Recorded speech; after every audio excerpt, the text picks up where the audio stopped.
আসসালামু আলাইকুম বন্ধুরা, কেমন আছেন সবাই? তো গত কিছুদিন আগে আমরা গিয়েছিলাম যমুনা সেতুতে।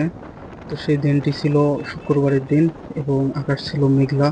যমুনা সেতুর আবহাওয়াটা এত সুন্দর ছিল, আপনারা যদি যেতেন তাহলে অবশ্যই বুঝতে পারতেন কেমন উপভোগ করেছি আমরা সেই দিনটা। হালকা হালকা গুড়ি গুড়ি বৃষ্টি ছিল এবং যমুনা সেতুতে ঠান্ডা হাওয়া বইছিল। এত সুন্দর আবহাওয়া, তার ভিতরে আমরা বাইক রাইড করছিলাম। বাইক রাইড করতে করতে আমাদের বাইকটা ছিল মোটামুটি 70-80 স্পিডে এবং আমাদের সামনে একটি গাড়ি ছিল। গাড়িটাকে আমরা বারবার ক্রস করার চেষ্টা করতেছিলাম, কিন্তু গাড়িটা সাইড দিচ্ছিল না। শেষ পর্যন্ত সাইড দিল এবং আমরা গাড়িটা ক্রস করে বের হয়ে গেলাম।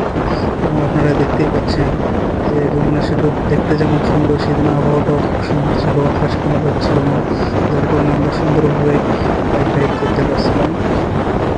তো এই ছিল আমাদের যমুনা সেতুর ভ্রমণ। পরবর্তী ভিডিও নিয়ে আসবো ইনশাল্লাহ। আবার দেখা হবে আপনাদের সাথে। আসসালামু আলাইকুম।